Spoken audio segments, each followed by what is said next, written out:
I'm Kim Bannerman, Head of Customer Engagement and Empathy at Google Cloud. And I'm here to talk to you today about People First, Tech Second, which is a philosophy I've developed over the 15 years that I've been in tech, as well as the future of Kubernetes. So who in the room has heard of Kubernetes? Are any of you using Kubernetes? Sweet, a few of you. So Kubernetes was founded 3 years ago, and it was announced at OSCON in the launch. And since then, they've had their birthday, and we celebrated that at Google Next a few weeks ago.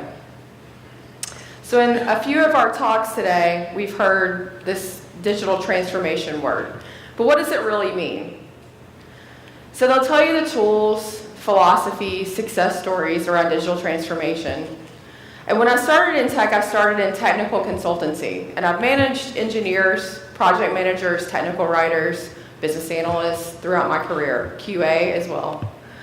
And what I've learned is what causes digital transformation to fail is not the tools, it's not the actual project or the PMs, it's not engineering, and it's not planning. It's a lack of understanding through the organization where they're not focused on their people and their culture, and instead they're focused on a tool that's going to fix all their problems. And digital transformation isn't new.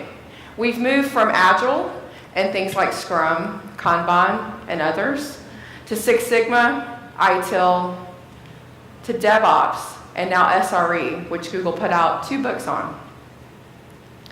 So those are the different methodologies to help change your future and help change your organization. And at Google, I'm sure you've heard, we're about 10 years ahead of the game. And we're always running towards the future to try to make it easier for our users to transform, view things like ML and AI. But we're not really worried about the future as much as we're concerned about where our customers are today. And let's be honest, not everyone's made the move to cloud. AWS started out in 2006. Yet today I'm having the same conversations that I was having when we were virtualizing data centers back in 2006. A lot of our customers are still there. I've seen the biggest transformation in a lot of our largest customers by using open source. These are just a few of the open source projects that Google has represented and contributes to or released out into the open source world. Kubernetes is one of them, and one of our newest projects is Istio as well as Knative. Knative was announced at Google Next a few weeks ago, and we'll tell you more about that later, as well as Jay giving you a demo. So in cloud technology companies, we tend to argue and have conversations about which abstraction or level to get to cloud is better. We argue about containers. It's the newest, hottest thing, right? It's the shiny ball. But platforms have been around for a while, and platforms like Cloud Foundry has enabled some of the largest companies in the world to complete and successfully move in a digital transformation way.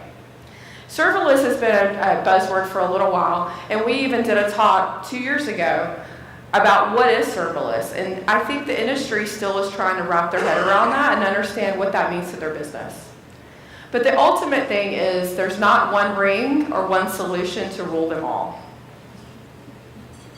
We tell you to build this on that, right? We always have opinions, and it depends on which vendor and which cloud company you talk with.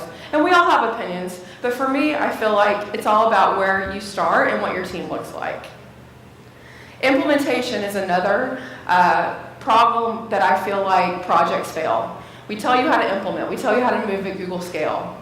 We want you to move like us as well. By programs like our CRE model, which is the Customer Reliability Engineering Project and Team, we come in and we sit with our customers and we share a beeper with you. And if you want to know more about the SRE model, I think Andrew Clay Schaefer mentioned a book and then a white paper that are both available online for free. So we tell you data and stories because we want to help inspire movements inside of your company. But really, it's about teamwork.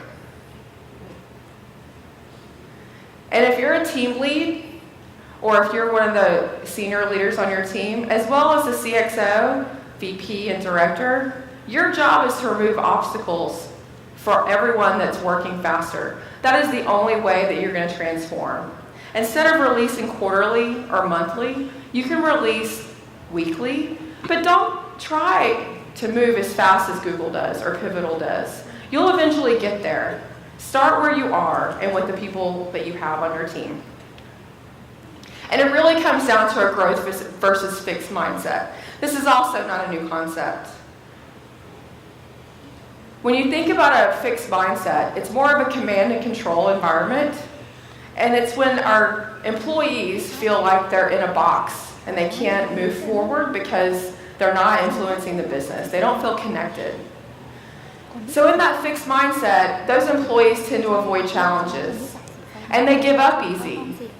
And they see their efforts as fruitless. They ignore the useless criticism, and it's maybe constructive criticism. And they feel threatened by others. So what do you think? Do you think you can move fast and evolve in an important way if you feel like this? Now, these come from all different organizations. You can feel like this because you're your CIO, your team lead, or if you're arguing inside of your software team with IT and vice versa. This is a growth mindset. Your team embraces challenges. You persist in the obstacles, and you work together. You see effort is necessary, and you learn from the criticism. And don't call it criticism. It's actually feedback. At Google, we're a very consensus-driven organization. I report to a director and a VP. However, the people that I talk to the most are our product managers and our folks in the field, as well as our developer advocates who are out every day coming into customers just like you with customer engagements and helping you aspire and understand what the future holds for your team. And we listen more than we speak because we're here to understand you first and how we can get you there. And in that, you get inspired by other successes. And the way you scale is you start small. You have a project and your team is successful. And guess what happens? It all spreads throughout the organization organically. All the teams inside that are watching you be successful and seeing you get those applications out to your customers faster, they want to know how you did it, and they want to be just like you. This is one of my favorite quotes, and I've lived like this throughout my life. I believe that I can be better tomorrow than I was today, and I try to reflect on that every evening by my mistakes. And in the morning, I start with gratitude. The secret to change is to focus all of your energy on not fighting the old and complaining about that, but on building the new. And now I'm touching more on our open source projects. If you want to know about Kubernetes, you can go to kubernetes.io, and that'll link you directly to our GitHub page as well as our Slack channels. Istio is the newest project, one of the newest projects, and that's how you reach that as well. And then the newest project is Knative, and that was announced a few weeks ago at Google Next. And it was a collaboration between Pivotal and Google as well as a couple other companies. So please take a look at this, take pictures if you'd like. Jay Lee is actually going to show you the demo of Knative as well as Riff in action.